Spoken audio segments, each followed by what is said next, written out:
Bueno, ahora ya empezamos.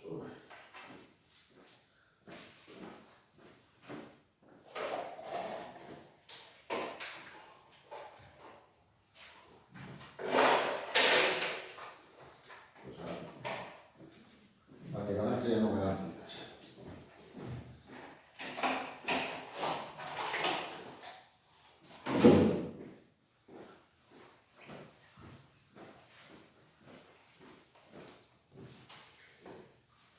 Bueno, ¿qué temáticas en sus obras serán las que aborde Goya? Bueno, pues en primer lugar lo que hay que señalar es que si hay un género en el que él especialmente destaque es en el retrato.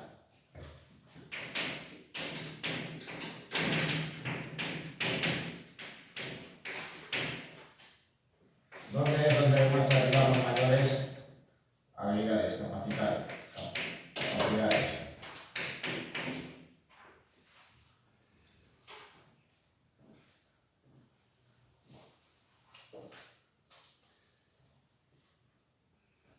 Bueno, en este género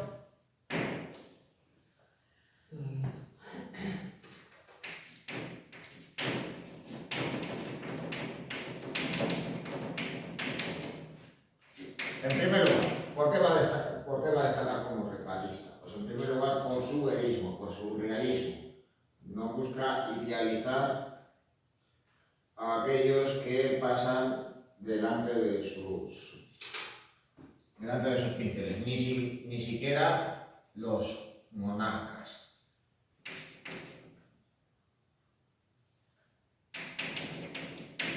A ese verismo,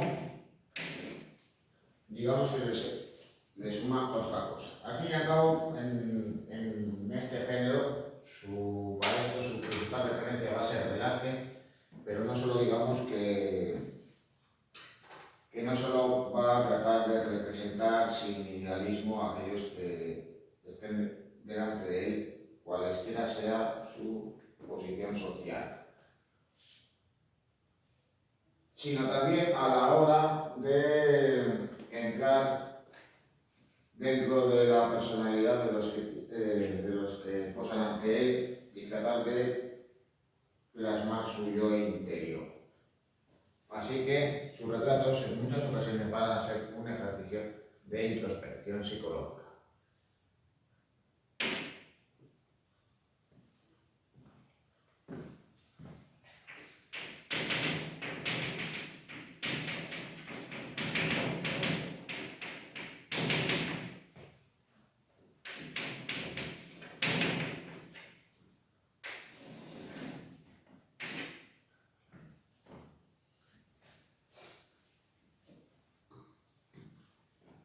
En ese sentido, pues viene a anunciar la sensibilidad romántica, porque en los retratos románticos pues no solo se busca, digamos, representar con fidelidad a los personajes, sino también, digamos, atender a su personalidad y muy especialmente pues, a la hora de representarles ensimismados o con un aire, digamos,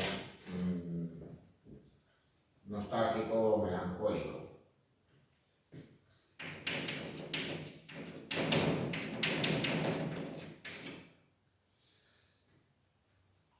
Bueno, y buena muestra de ello, y quizás digamos los ejemplos más representativos de la capacidad de Goya a la hora de plasmar la personalidad de los retratados son estas dos obras. Bueno, por un lado, la condesa de Chinchón. La condesa de Chinchón era hija del infante don Luis de Borbón y de la condesa de Vallabriga. Ella fue casada por conveniencia con Manuel Godoy. Pero claro, hay que señalar, pues aparte de este hecho, pues por un lado, que Godoy tenía su amante oficial, que era Pepita Tudor. Y luego además, pues no, luego además en la corte madrileña, pues existía el rumor de que la propia reina era amante del marido de Carlos IV. Así que digamos que Goya lo que hace al representarla a la condesa es ni más ni menos que representarla, digamos, con ese gesto, digamos, distraído y melancólico, como digamos ella mira hacia un lado, pero más bien con el aspecto de no mirar a ninguna parte, estar, digamos, inmersa en sus pensamientos, mientras que las manos las tiene, pues digamos, una posición como con un gesto nervioso de no saber qué hacer con ellas. Bueno, luego, si en el caso de la condesa aparece con un gesto, digamos, melancólico, en el caso de Gaspar Melchor de Jovellanos, pues el aspecto, digamos, que es diferente. Bueno, hay que tener en cuenta de que Jovellanos, aparte de ser un intelectual y un pensador ilustrado, también fue político. De hecho, reemplazó en el poder, aunque por breve tiempo, a Godoy cuando éste cayó durante un breve tiempo en desgracia. Bueno, Goya representa a Jovellanos de una manera muy diferente a lo que había hecho con anterioridad. Le había representado pues, unos años antes, no solo con su vestido de otra manera, acorde a la moda que había en ese momento, con la correspondiente peluca blanca o grisácea de lana, sino que ante un paisaje, digamos de una manera un tanto más convencional, posando pues, hasta cierto punto de una manera orgullosa. Sin embargo, en esta ocasión le pinta en su despacho y le representa pues de una manera bastante inusual, con un gesto, digamos, apesadumbrado, abrumado por los asuntos que tiene que abordar.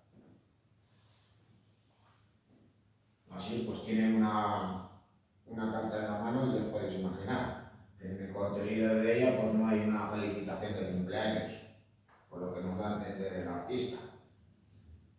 Aún así, de todos modos, en la obra Goya va a incorporar un elemento alegórico. Aparece sobre su escritorio una escultura de un tamaño relativamente grande de la diosa Minerva. Así que, claro, en cierto modo, pues, lo que nos da a entender es que, a pesar de sus sentimientos, el ministro lo que va a hacer es actuar con buen criterio en base a la razón. También es una referencia indirecta a las ideas ilustradas del mismo.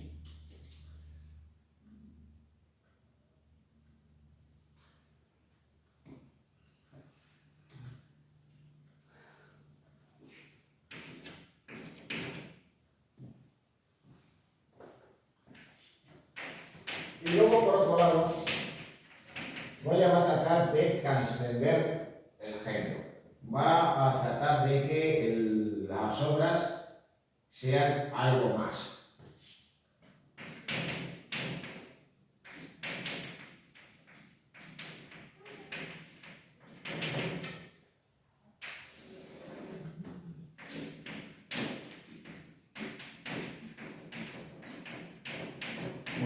Va a emplear, en el caso de sus representaciones de la nobleza, en muchas ocasiones como un medio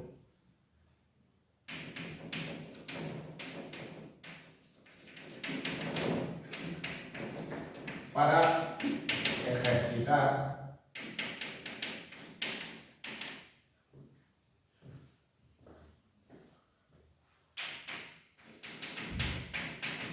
la crítica social.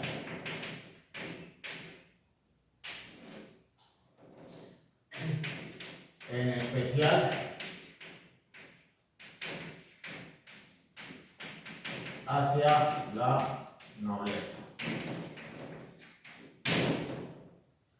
No deja de ser hasta cierto punto una temeridad que alguien que podría ser, digamos, un cliente que pagara por tus servicios fuese al mismo tiempo un medio para, digamos, burlarte de él a la cara.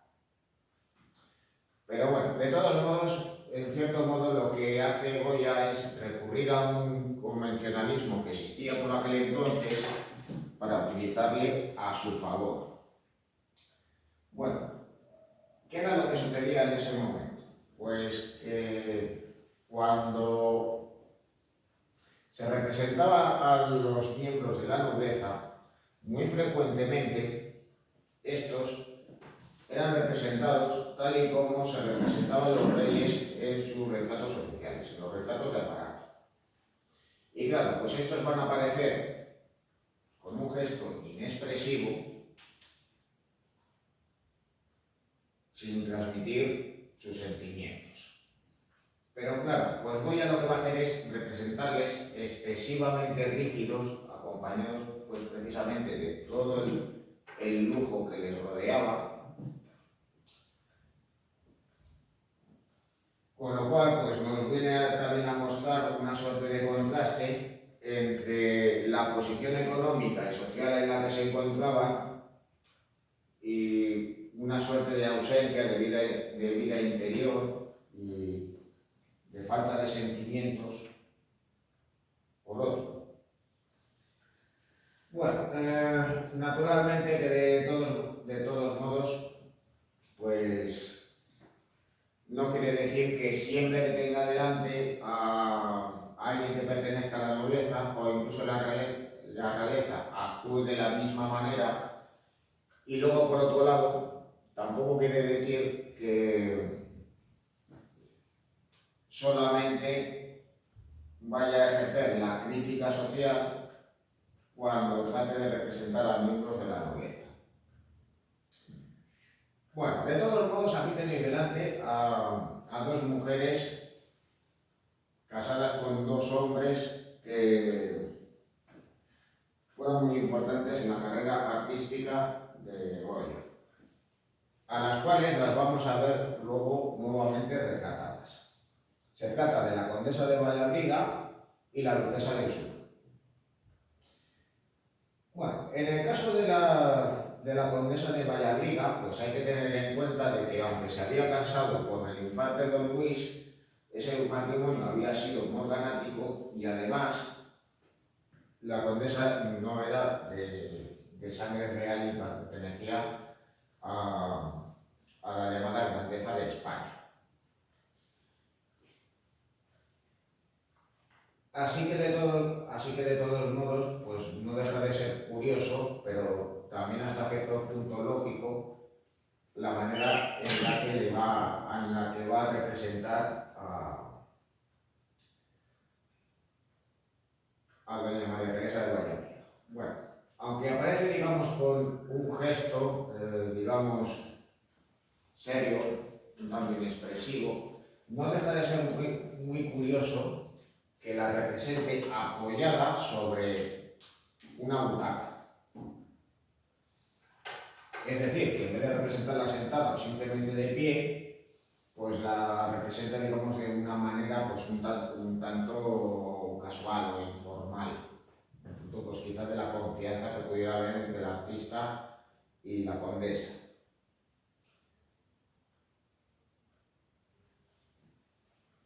Así que en cierto modo pues viene a ser una suerte de contraste que hace alusión precisamente pues a esa posición en la que ella se encontraba.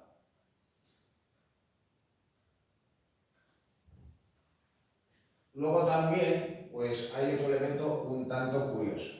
Bueno, veis que aquí digamos que hay un árbol que puede simular una galería y al fondo pues hay un paisaje. Se puede reproducir, digamos, la Sierra de Guadarrama.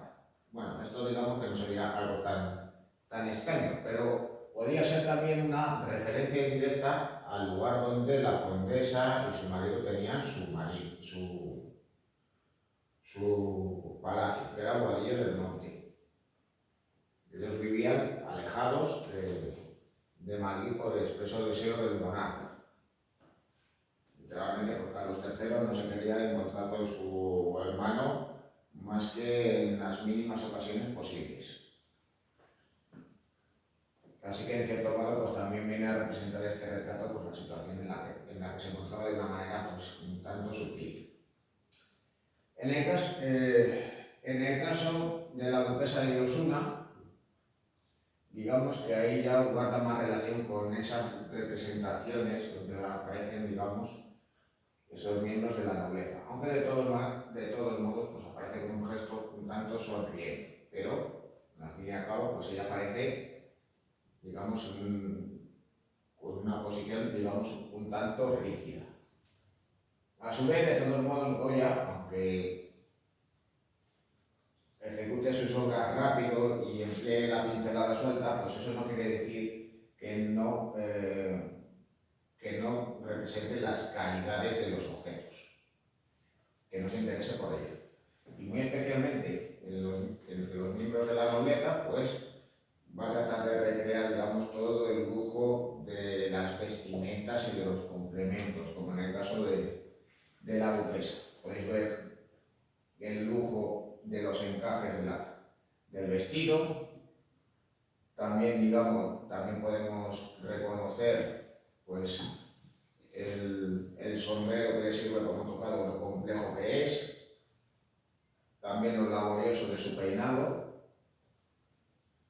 Hay que tener en cuenta de que, claro, las mujeres por aquel entonces pues podían llevar pelucas, pero también podían ser peinadas de una manera muy complicada y después sus cabellos eran empolvados. Así que, aunque en ese sentido, digamos que ella parece sonriente y mirando al espectador, digamos que está presente, digamos, esa rigidez con la que Goya representa a los miembros de la nobleza y también pues va a representar, digamos, a la duquesa pues, con esas prendas y esos complementos tan lujosos. Bueno, más evidente es este otro retrato, el de la marquesa de Cortejos. Claro, al lujo de la vestimenta, al que se suma pues también, pues por ejemplo, pues cómo se incluyen esos ramos de flores en su vestido, o la complejidad del peinado, el sombrero que ella lleva, pues hay que señalar pues también la rigidez con la que posa y el gesto inexpresivo de la misma. Bueno, ya posteriormente Goya pinta esta obra y digamos que nos puede parecer digamos, más bien poco convencional. Frente a esta obra, digamos, que podemos señalar que Goya ha buscado una composición más original, que es en el retrato de la marquesa de Villafranca pintando a su marido. Bueno, pero de todas maneras, aunque ella viste, digamos, de una manera más sencilla, ¿no?, que responde más a la moda de la época, cuando las mujeres empiezan a vestir con ropas que caen de una manera más natural, sin los corsés, debido pues, a la influencia del llamado estilo imperio, es decir, la moda que había en ese momento en Francia llega a España y las mujeres de la corte y de la nobleza empiezan a vestirse así. También llevarán peinados mucho más sencillos, no se empolvarán el pelo. Pues de todos modos, aún así, aunque la postura puede parecer más casual, el gesto inexpresivo sigue estando presente. A todo ello, pues cabe señalar una cosa. Ella parece pintando, pero daros cuenta cómo lo está haciendo. Sentado en una butaca, sin vestirse con unas prendas que eviten que se manche el vestido. Con lo cual, digamos que nos da a entender, pues en cierto modo, a modo de burla, pues cuáles eran las capacidades de la marquesa como artista. Hay que tener en cuenta de que, claro, que los miembros de la nobleza pues era muy común pues, que por aquel entonces que practicaran las artes, que tocaran algún instrumento musical, o en el caso de las mujeres que pintasen. Así que, en cierto modo, pues lo que hace es representar la afición que tenía la marquesa en ese momento, en ese retrato doble que Goya realiza. Bueno, nuevamente, pues en el retrato de doña Tadea Enríquez, pues vuelve a estar presente, digamos, esa rigidez, esa inexpresividad entre los miembros de la nobleza, aunque eso sí, curiosamente, pues aparece un elemento convencional, que es esta cartela con el escudo nobiliario de la mujer. Bueno, lo que él hace a la hora de representar a los hombres y a las mujeres que forman parte de la nobleza de la época se hace extensible también a los niños.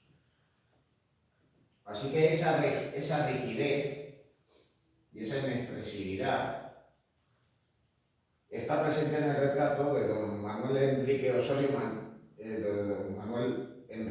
Manrique de Zúñiga.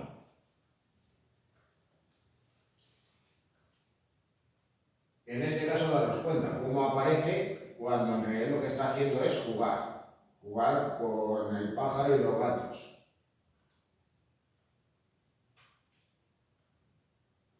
Claro, puede parecernos, digamos, pues un entretenimiento un tanto cruel, pero claro, es que en realidad hacía eso.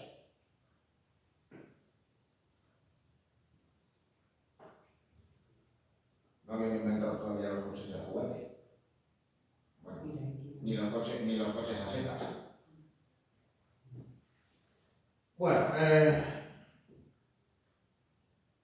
aquí también lo podéis volver a comprobar en el caso de los niños en el retrato de la familia del duque de Osuna. El duque, su mujer y sus hijos aparecen representados. Daros cuenta, pues cómo miran los 4 niños de frente de una manera, pues digamos, un tanto inquietante.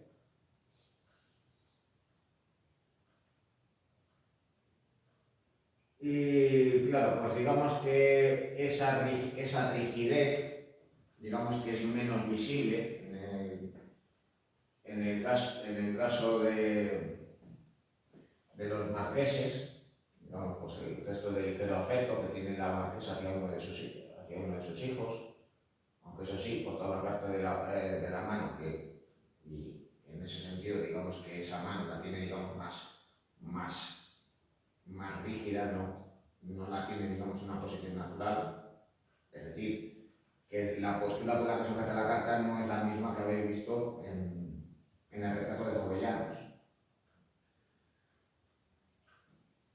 También en ese sentido cabe señalar el caso del marqués, que ya parece pues no en una postura tan estática como queriéndose acercar, también con la piel más rojiza.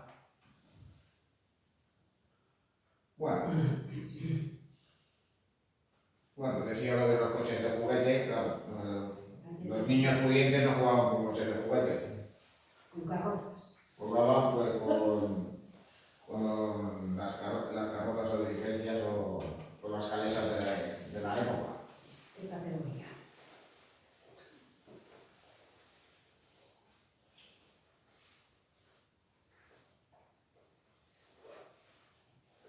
Así que claro, así que es muy curioso pues cómo introduce, digamos, esos elementos infantiles en la escena, como uno de ellos, el hijo mayor, pues tiene un bastón y está jugando con él como si fuera un caballito. Bueno, más conocido es este otro retrato, uno de los varios que hizo Goya de la duquesa de Alba, la que vivió en aquella época, no la que vosotros a lo mejor imagináis, iba a decir. Aunque de todos modos, pues la que murió hace unos años y esta se llamaban igual, Cayetana. El caso es que ella aparece pues con ese gesto, con esa postura pues un tanto rígida y con un gesto más bien inexpresivo, aunque curiosamente con unas vestimentas más sencillas de lo que pudiera mostrar la posición social en la que se encontraba. Pero de todos modos no deja de ser curioso que ella aparezca señalando la firma del autor, la firma de Goya.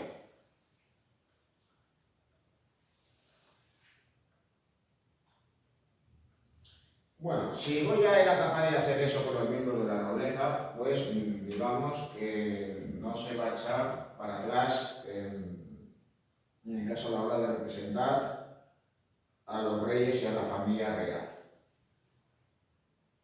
El naturalismo de sus retratos va a ser visible a la hora de representar a Carlos IV, a la reina y a Fernando VII, ya con anterioridad incluso a Carlos III. En ese sentido, no deja de ser muy curioso que haya un contraste entre el naturalismo de los rostros, en el cual incluso no se disimulan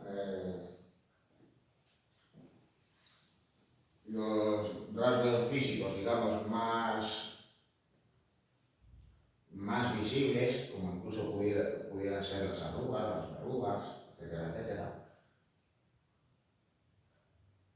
que se contrastan además pues, con todo el lujo y el europeo. Goya va a realizar retratos de aparato, los retratos en los cuales pues, va a representar a los reyes, pues no solo con sus elementos los elementos que delatan su posición y que hacen referencia también al lujo y al poder en el que se hayan inmersos, sino también aquellos signos distintivos que permiten, digamos, ser reconocidos. Bueno, entre otras obras, el pintor aragonés va a realizar curiosamente pues, una serie de retratos vinculados con un género que curiosamente cultivó Velázquez. Y es que dentro de esas representaciones de aparato destinadas a la corte, curiosamente va a haber unas, digamos, de carácter más informal y que hacen referencia, digamos, a sus actividades vinculadas con el ocio y que eran frecuentes pues, entre los miembros de la nobleza y de la realeza. Pero me estoy refiriendo a la caza. Bueno, ya Velázquez pintó lienzos en los cuales representaba a Felipe IV, al cardenal infante don Fernando y al príncipe don Baltasar Carlos cazando. Así que digamos que Goya tenía ese precedente para poder representar a los miembros de la Casa Real. Bueno, Goya solamente pintó un retrato de Carlos III y le va a pintar, siendo ya un anciano, como cazador. Y aunque pudiéramos considerar que es un retrato, digamos, un tanto informal, representando al monarca en su ocio favorito, pues no deja de representarle con elementos que destacan, que señalan su posición. Bueno, aparte de representarle pues, con un abrigo, con botas, con la escopeta, con una daga y con el tarro a los pies. Vamos, además no deja de ser muy curioso que aparezca recostado, cansado, pues dando quizá a entender pues, las largas jornadas que empleaba el monarca en la caza, cosa que por cierto era cierta. Pues aún así le va a representar con una banda, con una medalla del cual cuelga la figura del toisón de oro, y además pues el monarca lleva pues, un chaleco o una chaqueta sobre el abrigo que da a entender que evidentemente se trata de una prenda lujosa. Bueno, un tiempo después, el pintor va a representar como cazador a Carlos IV. Ni que decir tiene que, claro, pues la moda había cambiado en ese tiempo, no mucho, pero evidentemente sí que lo podemos comprobar por el hecho de que Carlos IV, en vez de llevar un tricornio, lleva un bicornio. Pues cabe destacar pues, que el monarca parece una postura, digamos, más rígida, y su gesto es más inexpresivo que el de Carlos IV. Así que, claro, si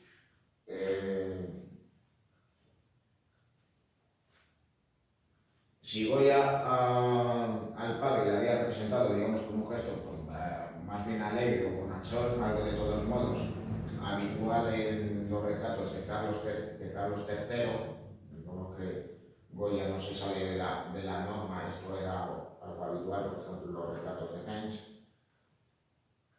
pues en el retrato que él hace es más, digamos, más inexpresivo, aparece más rígido, más estático, como en esas representaciones de la nobleza que hemos visto antes.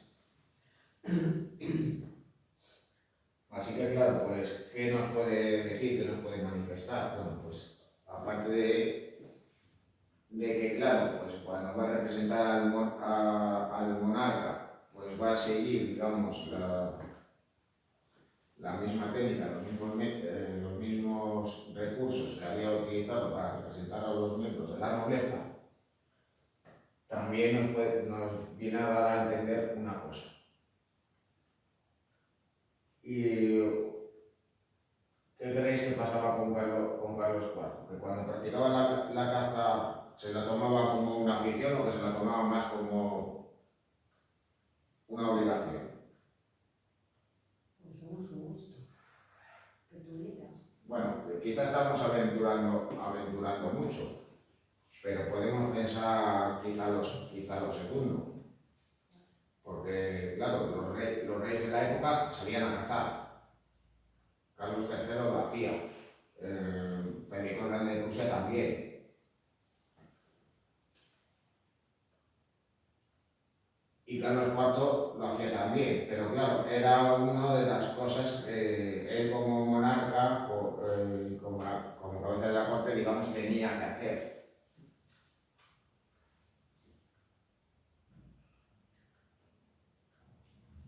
Bueno, aquí tenéis dos retratos de aparato de Carlos IV y de María Luisa de Parma. Hay que señalar una cuestión. De todos modos, será en el reinado de Carlos IV cuando Goya alcance la cúspide en cuanto a su reconocimiento como artista, cuando se convierte en el primer pintor de cámara del rey. Así que eso va a hacer que el monarca pose ante sus pinceles, y por tanto va a hacer muchos retratos suyos, y también de la reina y también de los miembros de la familia real. Esa posición además la va a conservar en tiempos de Fernando VII, aunque durante el reinado del mismo las circunstancias, digamos, cambiarán. Bueno, estos dos retratos que datan de 1789, apenas un año después de que Carlos IV hubiera subido al trono, podemos reconocer elementos propios del retrato de aparato. Así que claro, pues hay elementos, digamos, que le sirven para reconocerle, que son elementos que sirven para ostentar su posición y poder. Daros cuenta, la corona, esto es más que evidente. El bastón de mando con el que hace referencia a su autoridad militar. El toisón de oro que cuelga del pecho. Así como esa vestimenta lujosa, con esos encajes realizados en plata y que sirven para vestir al rey. el cual además pues viste a la moda de la época, de repente lleva el famoso culot, con medias de seda y mocasines. Otro elemento, digamos, en referencia a su posición como monarca es el manto de armiño, en el cual también se apoya la reina. Luego con respecto a la monarca, ¿qué cabe señalar? Pues que viste una prenda, el llamado tontillo. Bueno, ¿y qué es eso? Las meninas. ¿Qué puede ser eso? Pues es, digamos, el equivalente de la época al guardainfante. Es decir, llevaba una suerte de estructura que hacía que el vestido cayera de una determinada manera, caía por tanto a los lados. Se le llamaba guardainfante en el siglo XVII porque ese elemento servía para disimular, podía servir perfectamente para disimular embarazos. De ahí el nombre. Bueno, en la actualidad si alguien lleva un tontillo o un guardainfante ya sabéis por qué es. Porque lleva dentro una tele de plasma. Acaba de O comer, algo peor. acaba de comer el corriente, ¿no? Bueno, si alguien más silla medio mal, ya sabéis para qué es. Bueno, el chiste no se me ha ocurrido a mí, ya le tenía fichado desde hace ya un tiempo. Bueno, al igual que realiza diferentes retratos del monarca, pues también Goya va a pintar a la reina María Luisa de Parma, y la veis a caballo, al propio Carlos IV también le va a representar en un retrato ecuestre. Y a la derecha, pues la veis, digamos, vestida a la moda de la época, con mantilla, como hacían las majas en la época. Hay que tener en cuenta de que la moda popular de la época, de las mujeres de las clases populares de Madrid, pasa a la corte, pasa a la nobleza. Y claro, pues la reina también se viste así. Además, va a ser frecuente que Goya le pinte a la reina con los brazos al aire, en parte por la moda que existía en ese momento, pero también porque debería estar bastante orgulloso de sus manos y de sus brazos. Bueno, ahí ya de todos modos podéis también apreciar pues, cómo, digamos, va pasando el tiempo y cómo los signos de la edad son visibles en la monarca. Aunque de todos modos pues el naturalismo pues, estaba presente en ambas representaciones anteriores. Bueno, como Goya se va a inspirar en Velázquez, pues también digamos que va a tener en cuenta sus representaciones de sus retratos de la corte. Aquí aparece Manuel Godoy a caballo, el caballo está digamos en una posición rampante, tal y como por ejemplo pues va a hacer Velázquez en su retrato de Felipe IV. Godoy era manco. Godoy era manco. No, sí tiene los dos brazos. Ya, pero es que como no le veo la mano, parece que está ahí. Bueno, ahí digamos lo que da a entender es la seguridad lo que da a entender digamos, la seguridad a caballo que tenía Godoy. O al menos tratar de representarla, al llevarse una mano a la cintura y llevar las riendas solo con una mano, para que el caballo esté así. Parecía que estaba la manga así. Eso digamos que no deja de ser un convencionalismo dentro de esas representaciones, que el caballo se encabrite, pero que aún así pues al jinete no se deje llevar por el pánico.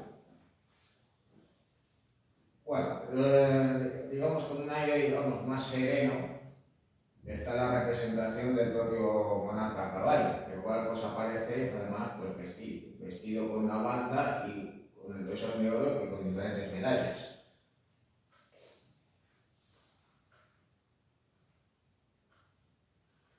Bueno, si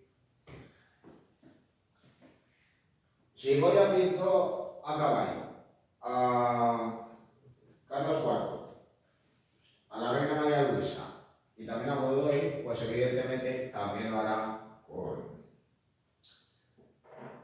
con Fernando VII. Este lienzo lo pinta justo antes de que estalle la guerra de independencia, y ahí le vemos pues cómo aparece también con esos signos distintivos del poder, incluyendo también el bastón de mando militar.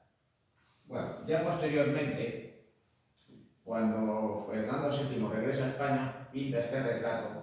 Luego ya posteriormente Goya realizará diferentes retratos del rey, pero este va a ser el único ante el cual va a posar el monarca. Bueno, hay que tener en cuenta de que ambos tuvieron una relación difícil. Ni a Fernando VII le gustaba cómo pintaba Goya, ni a Goya le gustaba el rey.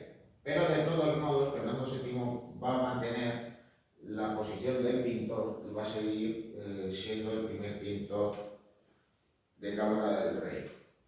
Y solamente Goya perderá su posición ya posteriormente cuando ya se haya marchado de España, cuando ya se haya establecido en Francia. Su sustituto fue un pintor más del gusto del monarca y era el pintor, iba a decir Antonio López, el pintor Vicente López. Bueno, en este caso, pues el monarca no aparece a caballo, sino de una manera, digamos, aparentemente más casual. Aparece con la cabeza descubierta, sin llevar un bicornio, y posando a cuerpo completo ante un campamento militar,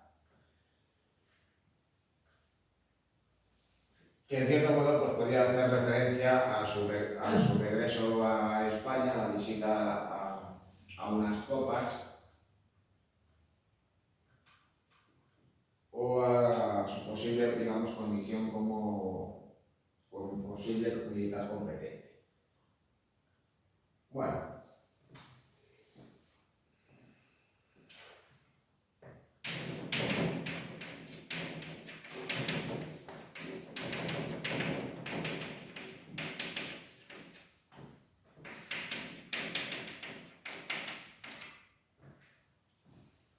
Bueno, aunque también realiza retratos de aparato,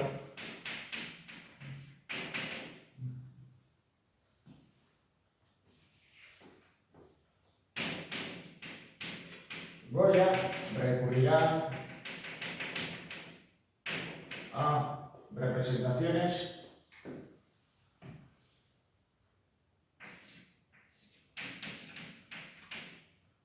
y composiciones más bien inusuales. Con lo cual, pues también el retrato le va a servir para realizar, digamos, juegos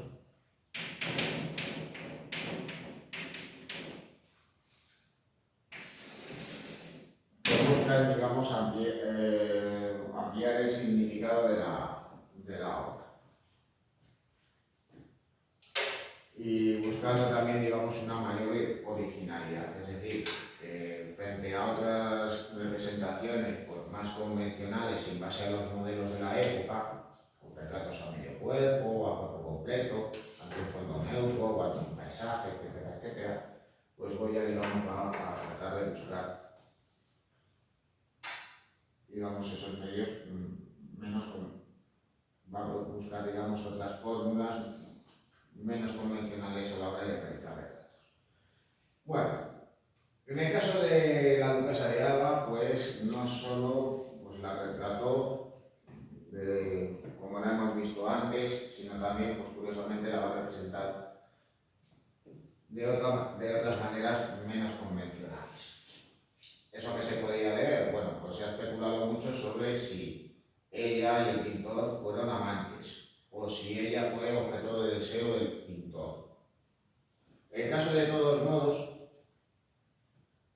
lo que sí que podemos pensar es que sí que existía pues, una afinidad entre ellos que le va a permitir, digamos, representarla de una manera, digamos, un tanto inusual. A la derecha tenéis este coloquio galante, una obra que también es conocida como La duquesa de Alba y su Petimetre.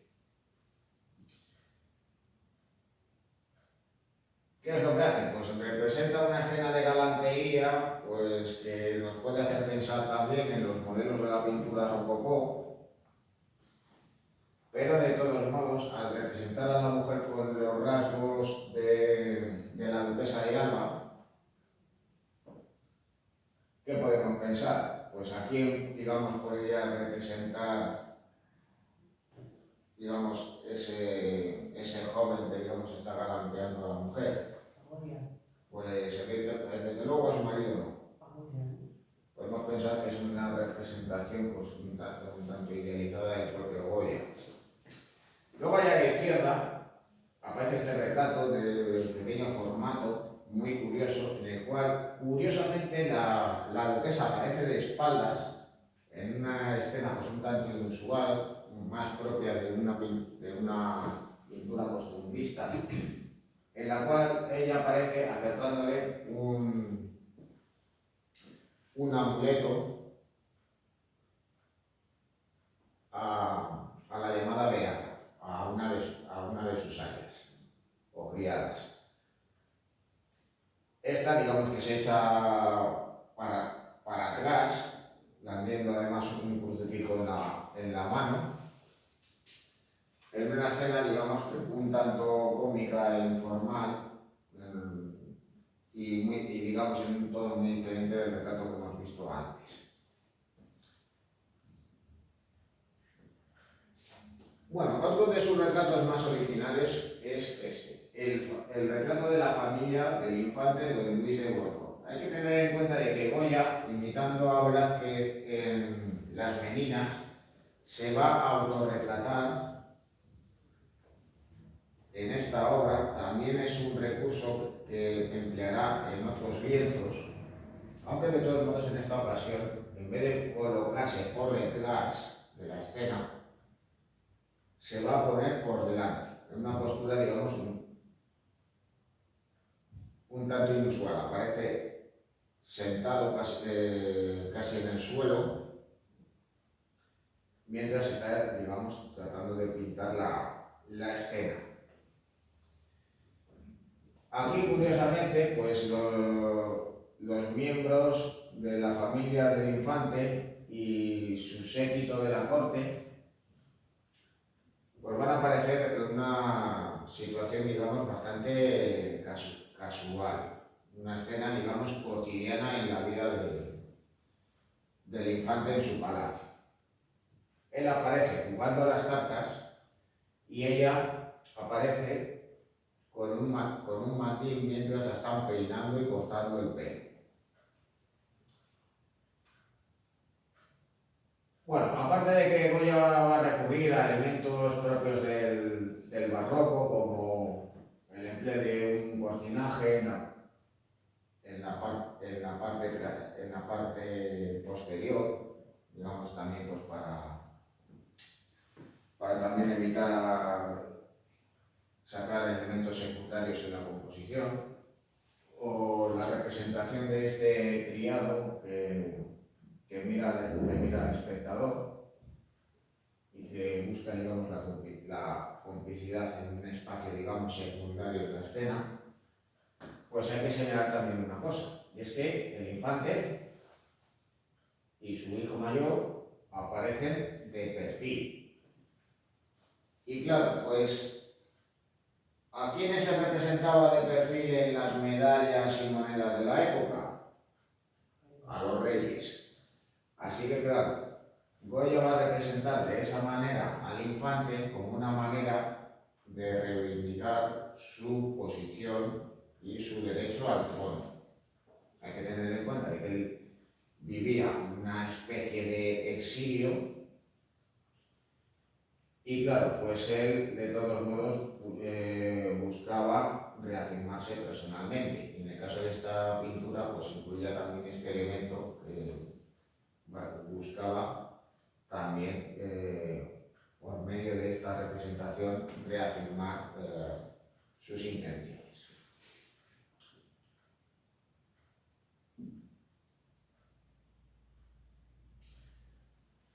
Bueno, ya posteriormente, cuando Goya se ha ganado pues, pues la plena confianza del monarca, va a pintar este cuadro, el retrato de Manuel Godoy tras haber resultado vencedor en la llamada Guerra de las Naranjas. Bueno, aquí aparece el válido de Carlos IV, el verdadero gobernante en ese momento de España, pero de una manera bastante poco heroica.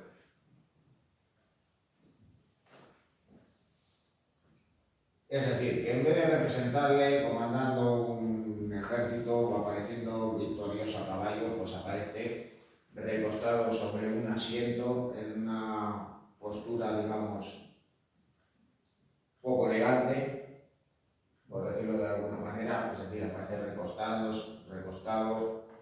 sobre todo con las piernas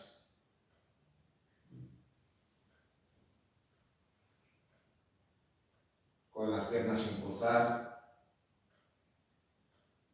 y además pues se le representa pues hinchado, con la piel rojiza, como alguien, digamos, más acostumbrado a la vida cortesana y a los placeres mundanos que a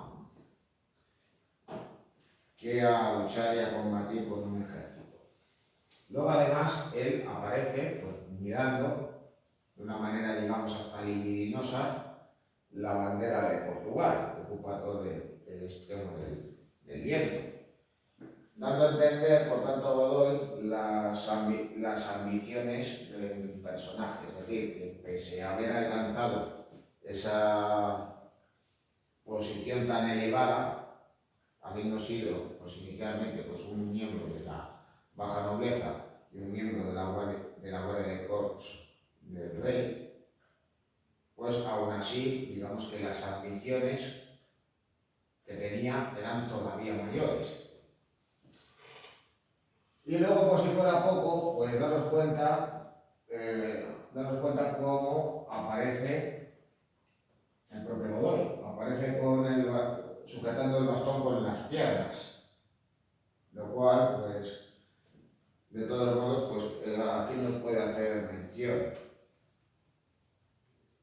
Si en vez de tener un bastón de mando en las manos, lo que tienes en realidad pues, es un bastón de andar entre las piernas, pues esto sería una alusión pues, precisamente a qué.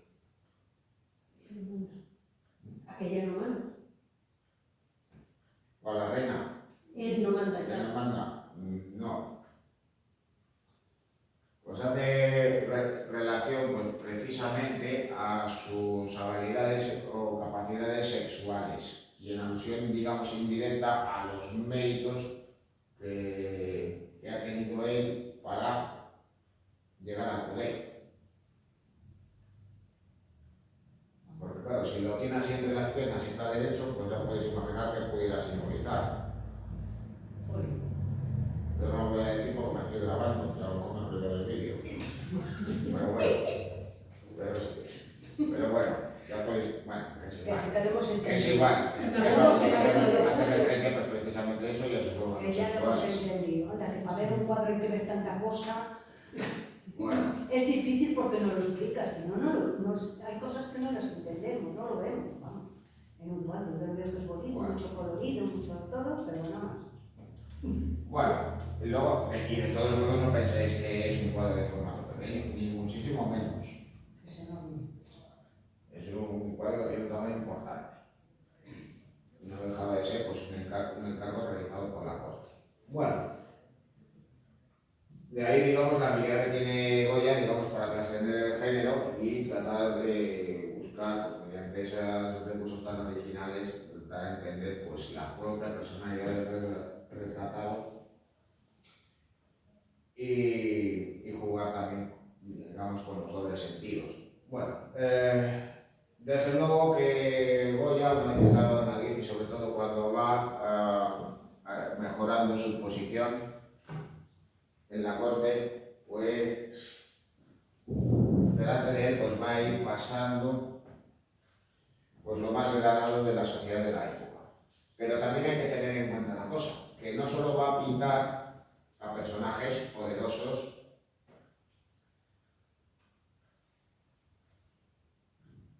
sino también va a pintar a personas vinculadas a los círculos intelectuales y culturales de la época. Ni que decir tiene que él mismo también se va a autorretratar y va a pintar a miembros de su familia y a aquellos que forman parte de sus círculos de amistades. Bueno, una mezcla de todo ello la vamos a ver a continuación. Bueno, aquí a quién tenemos delante. Bueno, aquí este sería, digamos, que el primer personaje relevante en la corte para el que realiza un retrato, que se trataba del conde de Floridablanca, uno de los ministros de Carlos III. No deja de ser curioso, aquí ya Goya se autorretrata a sí mismo ante el conde, que aparece, digamos, un tanto impasible, mirando al espectador, mientras asiste a la escena este secretario que va tomando nota, mientras que vemos en este despacho, digamos, ese aspecto, digamos, un tanto informal, incluso con papeles, un libro tirado por el suelo, que en cierto modo pues, nos viene a dar a entender la actividad frenética y la capacidad de trabajo que tenía el ministro. Luego, además, pues para señalar la posición del propio conde, pues aparece en un medallón un retrato de Carlos III, aunque de todas maneras hay que señalar una cosa. El pintor retrató al monarca, pero para esta obra el rey no posó para él, con lo cual tenía referencias indirectas. De ahí lo poco que se parece el retrato de Carlos III a la obra que hemos visto con anterioridad. Bueno, luego ya quiénes son los otros tres personajes que vemos aquí. Pues tres personajes vinculados a la cultura. El arquitecto Sabatini, que curiosamente, pues en vez de representarle pues, con algún instrumento de trabajo o con papeles donde pudiera ver el diseño de una planta o de un alzado, pues curiosamente porta un florete, haciendo, pues digamos, alusión a una afición, a un deporte que el arquitecto italiano practicaba. Luego allá abajo tenéis aquí a Juan de Villanueva. Este retrato, digamos, ya es posterior, al fin y al cabo, pues Goya pinta pues, al arquitecto pues, más importante que había en ese momento en España, el arquitecto que trabajó al servicio de Carlos III y también de Carlos IV. Luego ya a la derecha tenéis uno de los retratos que realizó a su cuñado, Francisco de Vallejo. En este caso, pues sí que aparece con elementos que reconoce su oficio, el pincel y la paleta. Aunque claro, aparece, digamos, con unas vestimentas pues, propias de los salones y de los ambientes cortesanos de la época.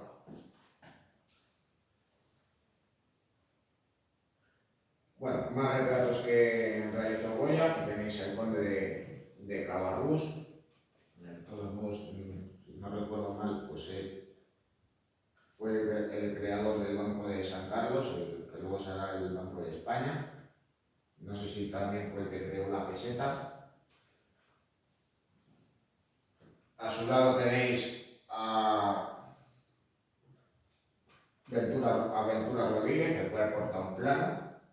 Aparece literalmente como si estuviera tratando de dar una indicación o una explicación al espectador.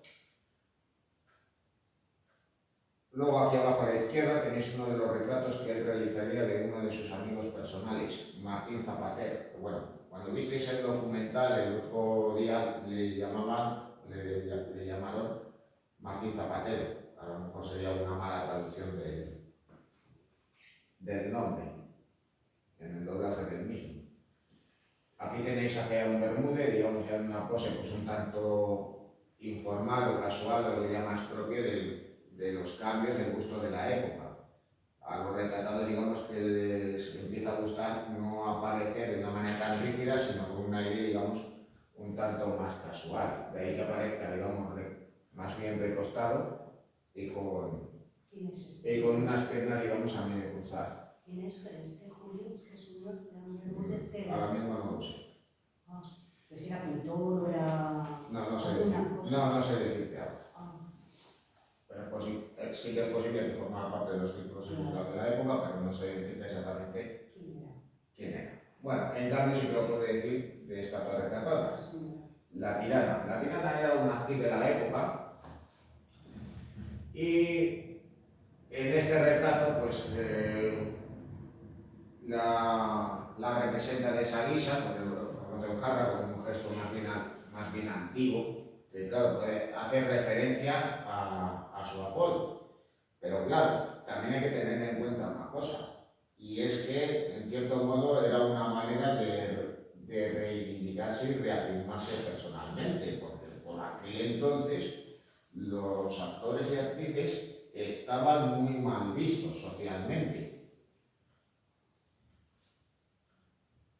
Se consideraba que tenían una vida disoluta que se alejaba, digamos, de los convencionalismos de la época. Bueno, más retratos de Goya. Pues el primero que voy a empezar es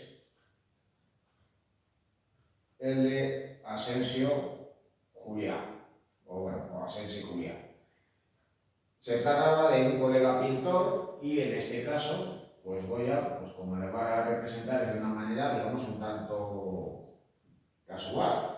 Le va a representar en su taller y además pues va a aparecer, digamos, con esta suerte de batín que le podía servir también pues, para trabajar, representándole también, digamos, con un gesto más bien distraído, como si hubiera sucedido algo en su estudio y le hubiera llamado la atención. Bueno, luego otros retratos de personajes de la época. Aquí tenéis al general Ricardos con esa pose, digamos, un tanto casual y desenfadada. Parece que más que dando órdenes, parece más bien como si estuviera contando una batallita. Luego la marquesa de Santa Cruz, que luego la veremos nuevamente retratada. En este caso pues aparece tocada con mantilla, con un abanico, siguiendo, digamos, la moda de la época y con un aire, digamos, sonriente o indolente que podía hacer referencia a la propia personalidad de la marquesa. Luego ya aquí abajo, a la izquierda tenéis al torero Pedro Romero, el torero más famoso de la época, que curiosamente pues, también nos ha legado también nos legó pues, el primer tratado sobre tauromaquia. Curiosamente, pues ya lo hemos visto con anterioridad en la serie de grabados de la tauromaquia. Y claro, pues a la hora de representarle, pues claro, aparte, digamos, con ese gesto, digamos, de suficiencia, pues propio de los toreros de la época y, bueno, también de los de la actualidad, pues aparece vestido, digamos, de la manera reconocible. Con el pelo largo ahí recogido detrás, con una suerte de redecilla propia de los majos de la época y con la muleta al hombro. Bueno, con la muleta no, con el capón. Luego, por último, en esta diapositiva tenéis al cardenal Don Luis de Borbón y Vallabriga, es decir, el hijo mayor del infante Don Luis y el hermano de la condesa de Simpson. Este, pues, emprendió la carrera eclesiástica que había interrumpido su padre y, a diferencia de él, pues, sí que la continuó. No abandonó el capelo cardenalicio. Curiosamente, y pese a su pertenencia a la Iglesia, formaba parte de los círculos liberales de la época, con lo cual estuvo enfrentado a Fernando VII pese a su parentesco. Hay que tener en cuenta de que él y Carlos III eran primos.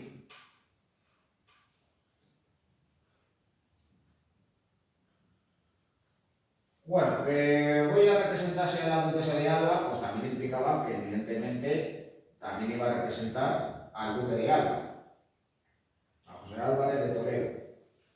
Bueno, este pues aparece, digamos, en esta guisa, pues un tanto casual, porque aparece pues reclinado sobre una mesa y portando en sus manos una partitura musical.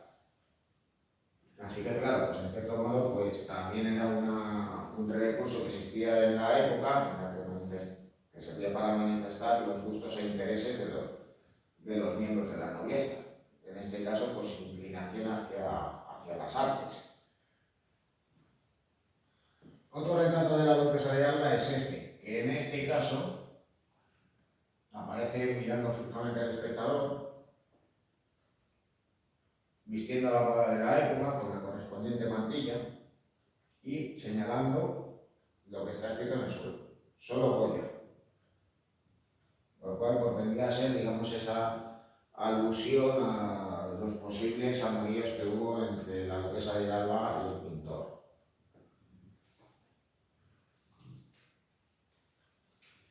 Bueno, más retratos de Goya. Ahí tenéis a Ferdinand Villemardet, que por aquel entonces era el embajador francés en España. De ahí que, pues evidentemente, portase los colores de la tricolor en su vestimenta. Bueno, luego tenéis aquí al conde de Fernán Núñez, el retrato de una joven sin identificar, y el retrato de Bartolomé de Sureda. Ya veis de todos modos cómo la moda iba cambiando en aquel momento. En este caso, pues Bartolomé de Sureda, que por aquel entonces era joven, pues viste ya una chistera, viste además con una casaca, se enfunda el cuello, digamos, en un pañuelo, es decir, pues viste, digamos, las prendas románticas o correspondientes a la moda romántica de la época, aparte del propio peinado que lleva. Un peinado, digamos, más corto, con las patillas más largas, etcétera, etcétera. Hay que tener en cuenta también pues, que Bartolomé Sureda formaba parte de los círculos ilustrados y liberales del momento y además fue parlamentario en las Cortes de Cádiz que aprobaron la Constitución de 1812. Bueno, voy a pintar nuevamente a la Marquesa de Santa Cruz y en este caso se va a servir de los modelos de las representaciones neoclásicas. Era frecuente por aquel entonces y en los años anteriores que se hicieran retratos de mujeres vistiendo como si fueran personajes de la mitología clásica o de las obras literarias de la antigua Grecia y de la antigua Roma. Por eso aparece la marquesa de esta guisa portando un instrumento musical, puede parecernos, digamos, una mezcla de una lira con una guitarra.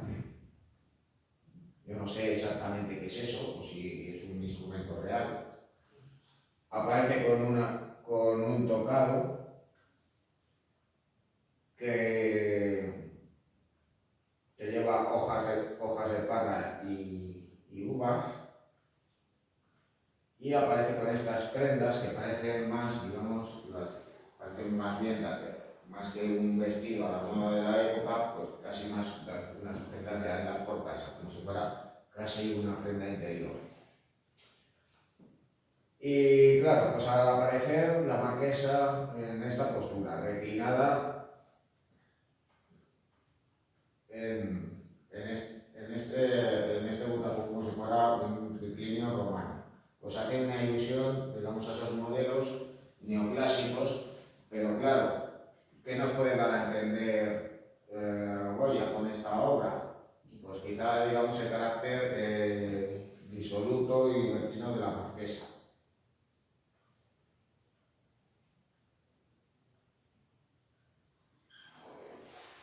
Bueno, más retratos del artista, ahí tenéis el retrato de Francisco Javier Goya, el único de sus hijos que llegó a la edad adulta, el de Sabasa García, el de Gumersinda Goicoechea y el de Antonia Zárate. mientras que aquí a la derecha quien tenéis es a Leocadia de Zorrilla. Hay que tener en cuenta de que Goya enviudó y luego ya posteriormente convivió sin casarse con Leocadia de Zorrilla Weiss en la quinta del Sordo. Luego además a la hija de ella pues le enseñaría pues, el oficio, la cual pues, nos ha dejado pues, algunas obras. Bueno, durante la guerra de independencia Goya sigue pintando y debido a su permanencia en Madrid, pues algunos de aquellos que participaron en la guerra pues harán ante él. Hay que tener en cuenta de que Madrid alternativamente estuvo en manos francesas, pero también fue recuperada por los españoles y sus aliados ingleses. De ahí que, claro, pues Goya, entre otras obras, pues también pintó a un general francés, y si no recuerdo mal, también al hijo de este, el general Philippe Bouillet. Sí que se sabe que retrató a José I Bonaparte, y de hecho hay una obra que luego veremos que el autor censuraría, es decir, la modificaría, haría un repinte para evitar posibles problemas, evidentemente. Bueno, aquí tenéis al general Romero, al duque de Wellington, al general Palafox y a Juan Martín el Empecinado. Bueno, el retrato de Wellington, pues cabe señalar, pues, por un lado que es muy distinto del que ya hemos visto con anterioridad de Sir Joshua Reynolds. El retrato de Sir Joshua Reynolds es mucho más conocido, aparece con ese gesto, digamos, más altivo y orgulloso. Los rasgos físicos con el que le representa a Goya, digamos que son diferentes, pero luego también por cómo representa al general inglés. Y daros cuenta pues, que aparece, digamos, con un gesto un tanto extraño, rígido, que pudiera darnos a entender la situación en la que se encontraba, de estrés y agotamiento por tantos meses e incluso años de haber estado comandando tropas en el campo de batalla.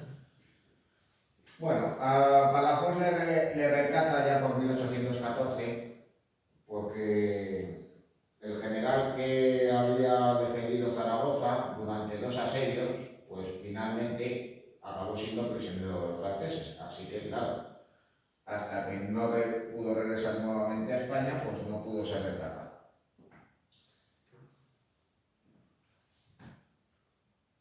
Luego aquí tenéis pues, a Juan Martínez el Empecinado, cuyo retrato pues, más o menos fue contemporáneo al retrato del duque de Wellington. Si no recuerdo mal, creo que ambos entraron en Madrid en 1813. No sé si otra vez en 1800, no sé si hubo otra ocasión más.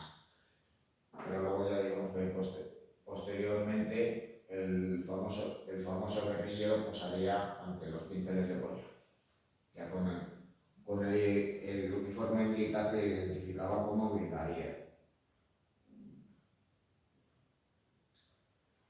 Bueno, ya otros retratos, digamos, más tardíos serían estos. El retrato del duque de San Carlos, con esa pose, digamos, galante, propia de la corte. Luego el de Rafael Esteban Vilella. El de Leandro de Moratín, el cual pinta cuando ambos se reencontraron en Francia por el exilio ya que él vivía en el exilio y Goya se estableció en Burdeos allá por 1824. Aquí tenéis a don Francisco de Borja Tellez y Girón,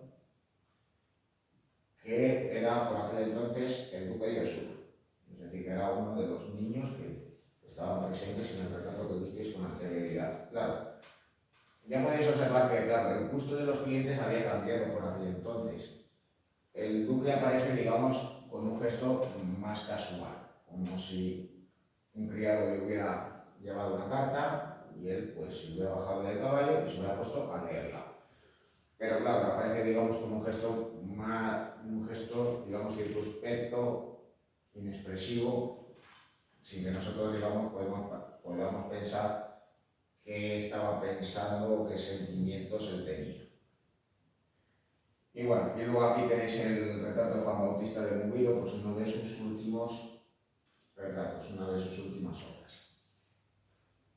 Y que sería pues contemporáneo, por el año de su realización, a la obra en la que habíais visto representado a su nieto. Bueno,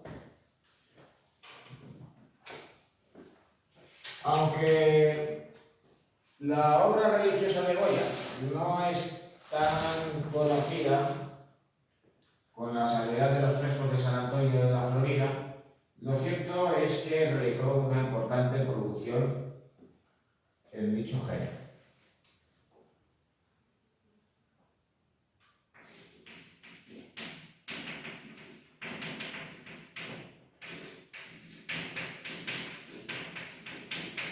Bueno, las primeras obras de Goya, y por influencia de su maestro Luján, venían a estar vinculadas a la estética del barroco exaltado.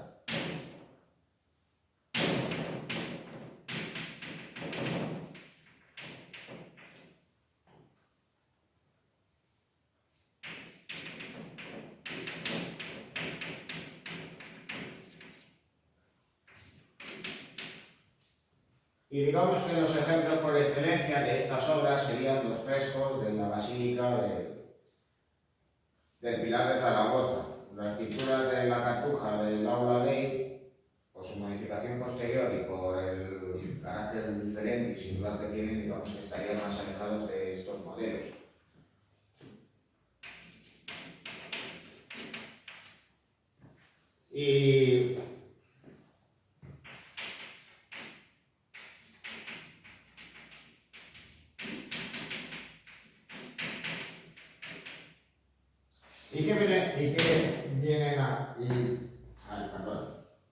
¿Y en qué se vienen a caracterizar, por tanto, estas pinturas, estas obras? Pues que nos vamos a encontrar con una estética vaporosa y una luz, digamos, sobrenatural, al tiempo que también nos vamos a encontrar con la división en la representación entre un plano terrenal y un plano, digamos, sobrenatural o espiritual, tal y como hacían los artistas del barroco o como hacían pintores del siglo XVI como Tiziano o el Greco. Sería el caso de estas obras: por un lado, la aparición de la Virgen del Pilar al apóstol Santiago. Aquí veríais, digamos, esa representación convencional de la Virgen como escultura, mientras que aparece la Virgen sobre una nube aquí, rodeada de ángeles. Luego a la derecha tenéis esta representación de la Sagrada Familia con San Joaquín y Santa Ana, al tiempo pues que en la parte superior aparece Dios Padre y el Espíritu Santo rodeado de angelitos. Evidentemente, pues viendo estas obras, pues ¿qué estaríamos pensando? ¿Estaríamos pensando en un Goya o estaríamos pensando en un pintor de la primera mitad del siglo XVIII? O que directamente copia obras de esa época. Pues estaríamos pensando más lo primero. Al fin y al cabo hay que tener en cuenta cuándo se pintan estos dos lienzos. Datan de finales de la década de 1760. Y digamos que él se estaba formando como artista. Todavía no había encontrado su camino. Bueno, pues ya con posterioridad,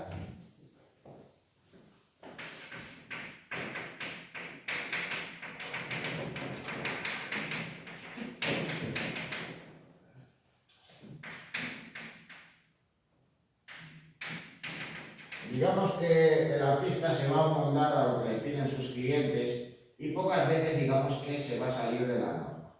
Es decir, que Goya, donde va a ser más convencional, salvo excepciones, va a ser cuando realice obra religiosa.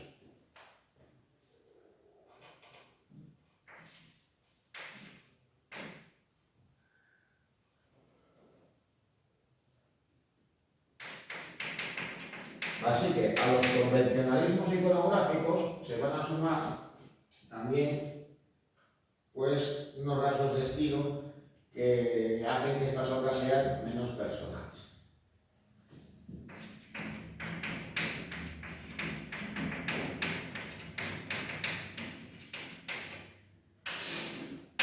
Pero eso sí,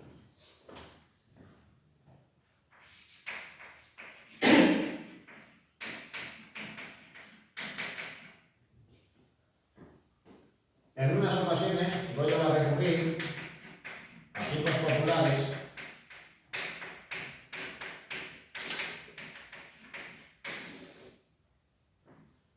y elementos vinculados a lo esotérico y lo misterioso, es decir, que va a representar a seres fantásticos.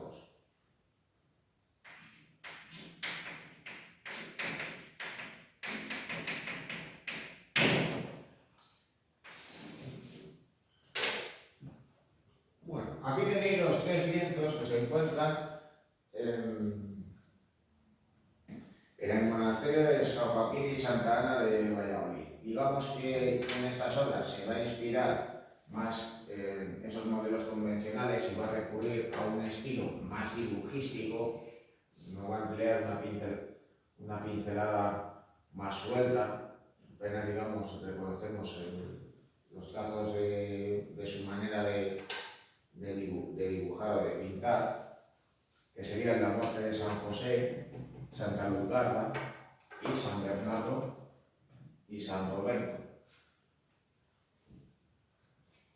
Quizá de los tres lienzos donde mejor podemos apreciar digamos los rasgos de autor sería esta primera obra, por la expresión que tiene San José,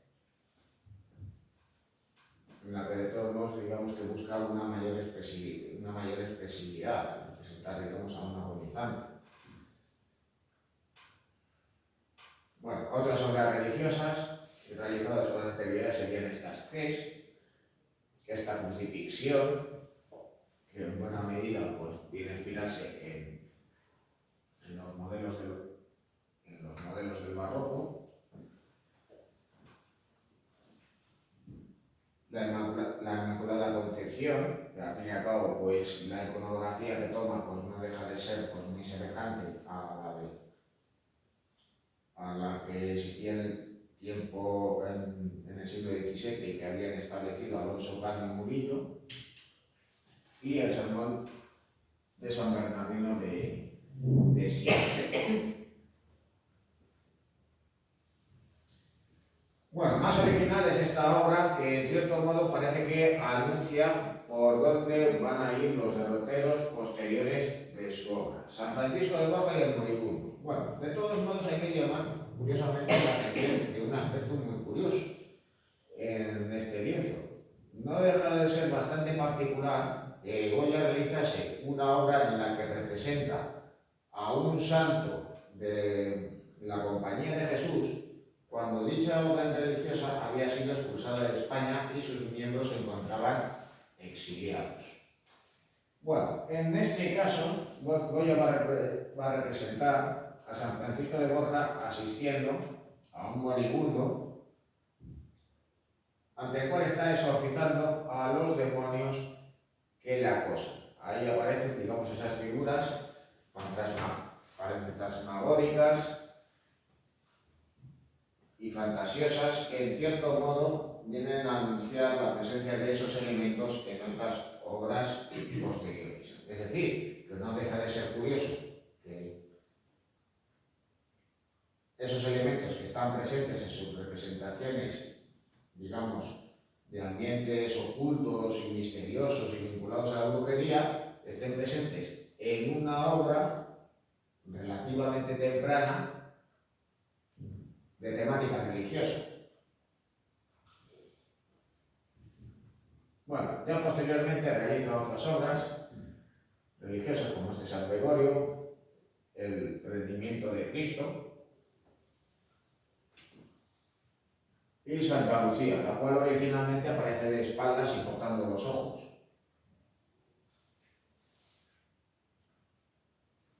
Bueno, luego ya del siglo XIX tenéis estas dos obras, las Santas Justa y Rufina, las cuales, bueno, pues aparecen justo delante de la Catedral de Sevilla. De todos modos, pues claro, yo recuerdo una representación de Murillo de ambas santas patronas de la ciudad. Que, claro, en el caso de Murillo reproducía más fielmente la Giralda de Sevilla. Claro, al fin y al cabo él vivía allí, la tenía más a mano a la hora de representarla. Y luego ya a la derecha tenéis la Última Comunión de San José de Calassanz. En este caso, pues curiosamente recurre a un ambiente un tanto tumultuoso, representa a un número indefinido de personas, pero en este caso recurre a un estilo más dibujístico, no recurre, digamos, a esa fusión de los personajes en el ambiente para dar, digamos, una sensación de caos y que estamos, digamos, ante una masa informe de personajes.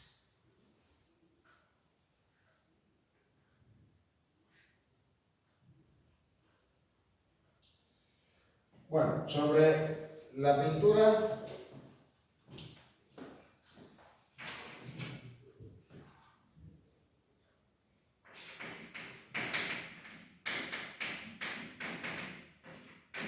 a la pintura alegórica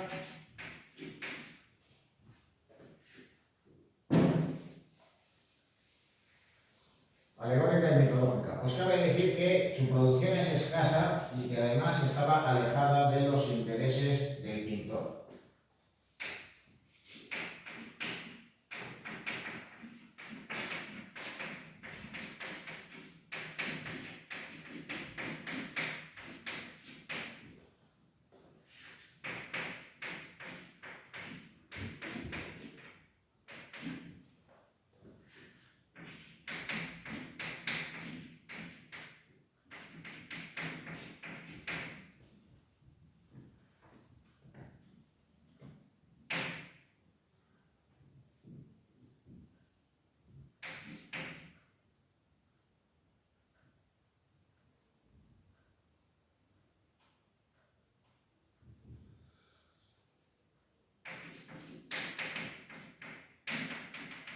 Bueno, hay que señalar que estuvo presente en su obra inicial por influencia neoclásica,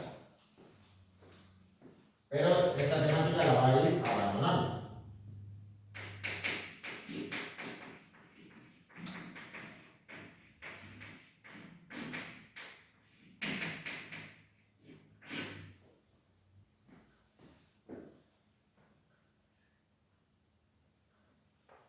Luego ya, en ocasiones, la recuperará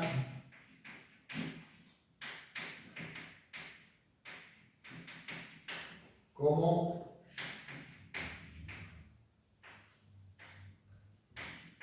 vehículo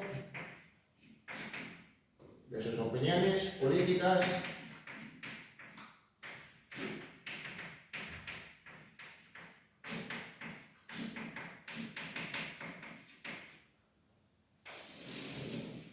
y para ejercer la crítica social.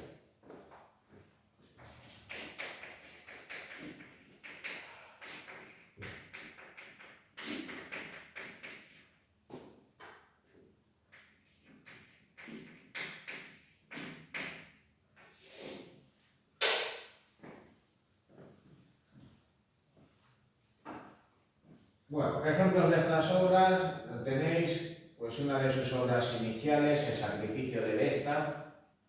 De hecho, pues la influencia del neoclasicismo es más que reconocible. De hecho, pues reproduce por detrás de la escena la pirámide de Cayo Cestio de Roma. A la derecha tenéis la alegoría de la verdad, el tiempo y la historia, donde aparece pues, como una figura alada la representación de Cronos.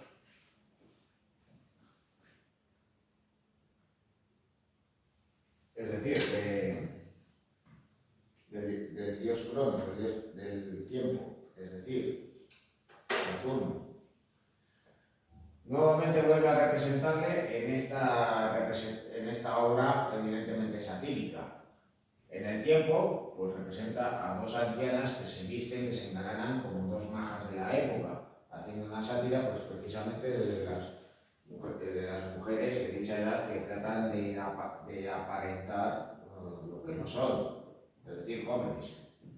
De ahí que aparezca pues, con una escoba para sacudirlas.